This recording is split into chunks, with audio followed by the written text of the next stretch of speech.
Jika Anda punya situasi yang gelap, sulit maksudnya. Kalau Anda sedang susah dalam kehidupan, di pekerjaan gelap, di rumah tangga gelap, Anda inginkan cahaya Allah berikan. Setiap sifat yang baik, jika melekat pada sesuatu apapun yang saya sebutkan bisa makhluk hidup atau bukan. Kalau makhluk hidup seperti manusia misalnya, sifat baik dilekatkan pada manusia. Atau sifat baik dilekatkan pada benda. Maka ini menunjukkan bahwa benda itu istimewa. Sepakat? Misal, tadi yang bendanya makhluk hidup, contohnya manusia. Kita berikan nama misalnya Ahmad. Masukkan sifat ini. Perhatikan cara mempraktekannya. Jujur, sabar, tawadhu, dermawan, dan seterusnya. Semakin banyak sifat baik dilekatkan pada pribadi Ahmad, ini menunjukkan Ahmad itu istimewa. Sepakat? Kaidah ini kita terapkan dalam memahami keistimewaan sifat Al-Quran. Kita ganti yang ini dengan Al-Quran. Al-Quran disifati oleh Allah Subhanahu wa Ta'ala langsung di dalam kitabnya dengan sifat-sifat yang sangat istimewa. Sifat-sifat terbaik yang tidak pernah melekat pada kitab-kitab lain yang ada di muka bumi.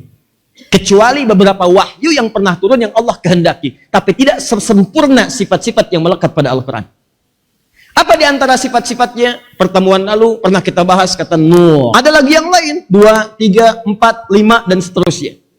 Jika kemudian sifat-sifat baik ini dilekatkan kepada Al-Quran, maka hukum tadi kita praktekkan. Ini menunjukkan bahwa ada yang sangat istimewa pada Al-Quran. Paham sampai sini? Karena ada sifat-sifat melekat pada Al-Quran selain namanya tapi sifat-sifat yang lain bukan menunjuk kepada nama. Ini menunjukkan Al-Quran istimewa.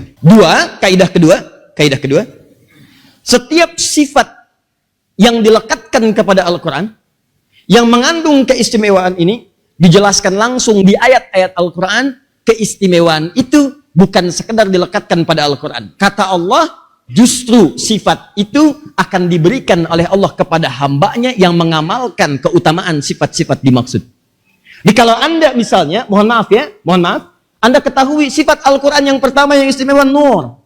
Apa maknanya Nur? Adalah lentera, cahaya dari setiap kesulitan-kesulitan hidup yang dialami. Jadi bahasa realnya cahaya dari gelap, bahasa majasnya, kiasannya, jika Anda punya situasi yang gelap, sulit maksudnya. Karena dalam gelap itu orang sulit melangkah. Kalau lampunya gelap, nemukan sendal susah. Kalau lampunya gelap, nulis susah. Karena tidak ada cahaya, maka Anda kesulitan untuk menjangkau sesuatu hal yang Anda inginkan. Ini bahasa kiasan. Kalau Anda sedang susah dalam kehidupan, di pekerjaan gelap, di rumah tangga gelap, Anda inginkan cahaya Allah berikan, maka coba baca ayat-ayat Al-Quran yang terkait dengan situasi-situasi dimaksud. Itu pernah kita ajarkan di pertemuan yang lalu. Jadi poin yang kedua, jika Anda ingin mendapatkan keistimewaan dari sifat-sifat Al-Quran ini, maka pelajari sifat-sifatnya, temukan petunjuknya, dan amalkan dalam kehidupan. Begitu Anda amalkan, Anda akan mendapatkan sesuatu yang istimewa yang tidak pernah Anda dapatkan sebelumnya. Mengerti cara berpikirnya?